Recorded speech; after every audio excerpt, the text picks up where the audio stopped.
Halo, kali ini saya akan membahas mengenai kemajuan teknologi di bidang farmasi dalam pembuatan sediaan tablet.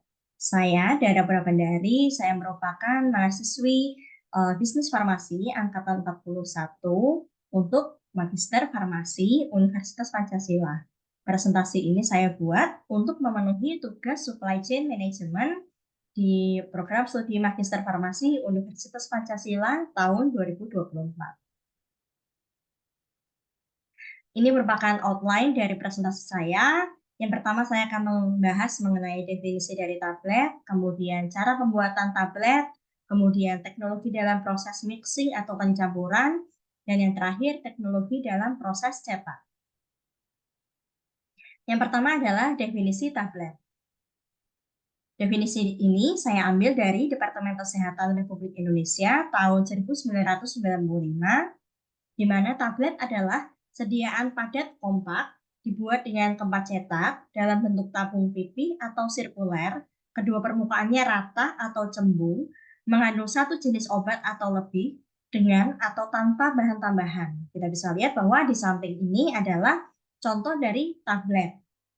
Permukaannya cembung, ada juga yang rata, dan di sebelah sini juga ada kaplet. Kaplet ini sendiri merupakan bentuk yang mirip dengan tablet, namun dia lebih pipih, lebih lonjong, dan tidak sirkular seperti tablet. Nah, kenapa sih kita masih mempertahankan bentuk sediaan tablet?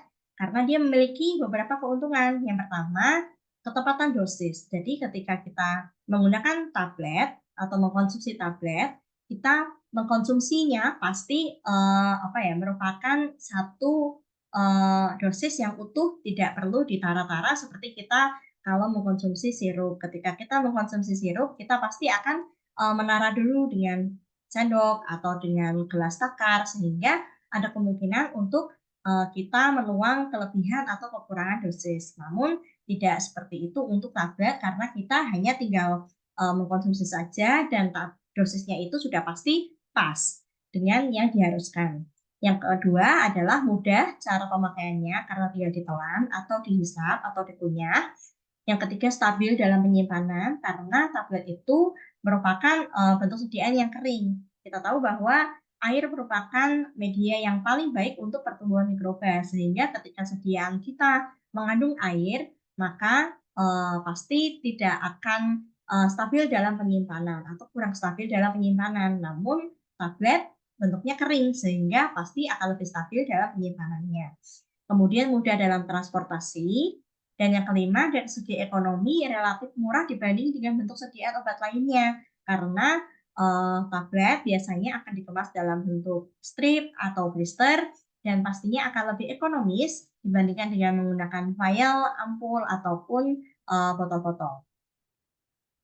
Nah, berikut merupakan cara pembuatan tablet. Ada 3 proses yang standar untuk pembuatan tablet. Yang pertama adalah mixing, yang kedua tableting, dan yang ketiga ini opsional yaitu coating atau penyalutan. Yang pertama mixing. Mixing ini sendiri merupakan proses pencampuran dari zat aktif dengan bahan tambahan lainnya seperti filler, disintegran atau penghancur, atau pengikat maupun lubrikan. Kemudian dicampur dan kemudian akan dimasukkan ke dalam mesin cetak untuk dilakukan pencetakan tablet atau tableting. Dan yang terakhir, opsional, tablet itu akan disalut. Kapan obat itu disalut? Yaitu ketika mungkin zat aktifnya tidak stabil karena oksidasi atau karena humidity atau mungkin karena zat aktif itu harus lepas di usus sehingga harus di coating menggunakan enteric coating. Nah, kali ini saya akan membahas mengenai proses produksi dari mixing dan juga tableting saja. Yang pertama, teknologi dalam proses mixing. Nah, kita tahu bahwa proses pembuatan tablet, yang pertama ada proses pencampuran, di mana proses pencampurannya bisa melakukan dry mixing atau proses pencampuran kering maupun granulasi ketika dibutuhkan sifat alir yang lebih baik daripada yang seharusnya.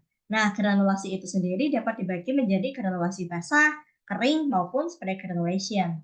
Nah, di sini merupakan proses granulasi basah yang dilakukan secara manual, yang pasti kita tidak asing ya, karena kita pasti sudah pernah melakukannya di perkuliahan, di mana kita menggunakan metode ini menggunakan alu dan juga mortir ataupun menggunakan tangan kita untuk membentuk massa granul yang tumpah. Kemudian kita akan ayak secara manual melewati ayakan manual MES 16 ataupun MES 8 gitu ya.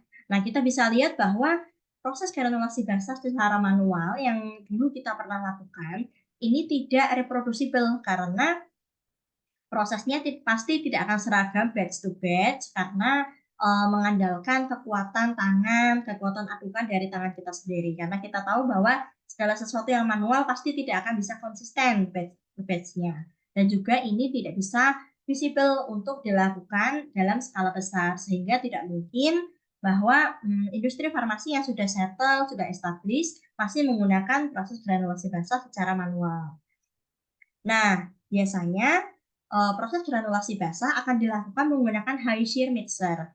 Konsep high shear mixer ini adalah menggunakan impeller di sini untuk mengaduk si campuran dan juga menggunakan chopper. Chopper di sini adalah untuk mencacah si granul yang terutama yang sudah dibasahi oleh solvent ataupun pengikat.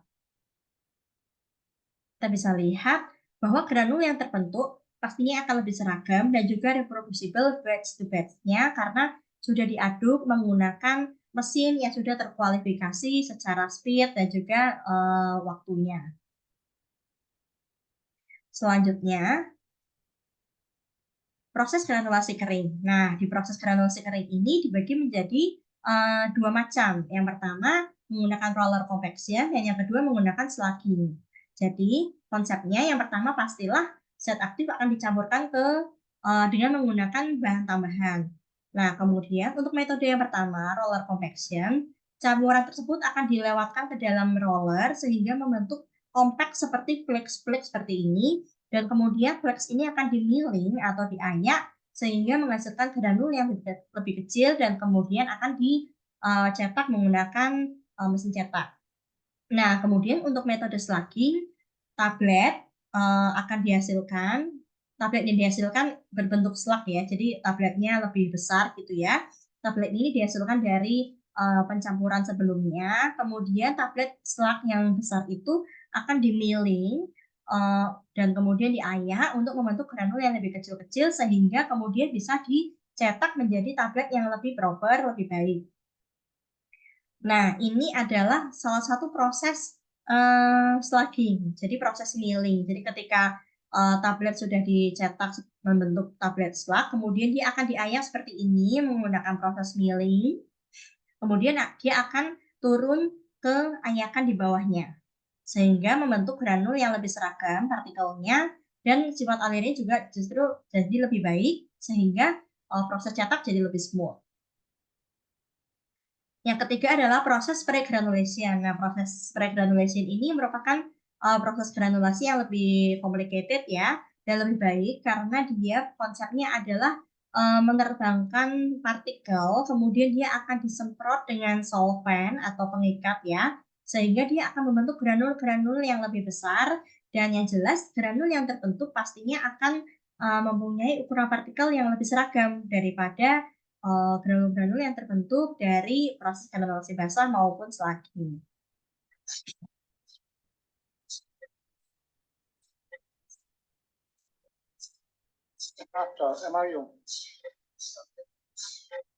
Kita bisa lihat bahwa granul-granul mulai terbentuk ketika penyemprotan sudah dimulai. Jadi ketika solvent disemprot, kemudian dia akan dihisap udaranya melalui exhaust di atas sehingga akan membentuk granul yang kering dengan partikel size yang lebih seragam. Sehingga sifat alirnya pun pasti lebih bagus daripada proses granulasi basah dan juga granulasi kering. Kemudian teknologi dalam proses cetak.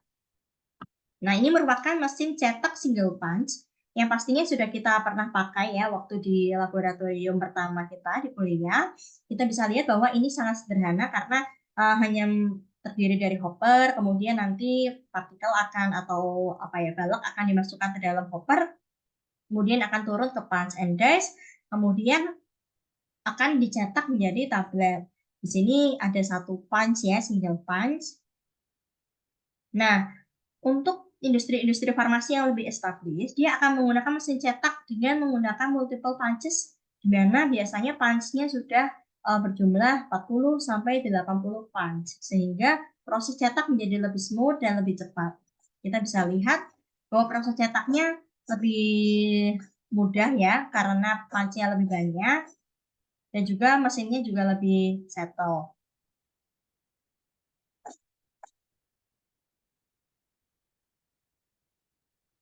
Oke, dan kemudian yang terakhir ada mesin cetak tablet bilayer. Jadi ini merupakan sebuah teknologi di mana mesin cetak akan digunakan untuk mencetak dua bentuk tablet dalam satu tablet gitu ya. Jadi ada dua lapisan dalam tablet ini, kita bisa lihat ada lapisan merah dan lapisan putih, ada lapisan biru dan lapisan putih. Dan lapisan ini akan dicetak dua kali dan kemudian akan digabungkan dalam satu tablet yang sama. Ini pencetakan yang pertama, kemudian dia akan mencetak yang kedua, lapisan kedua, sehingga terbentuk lapisan bilayer.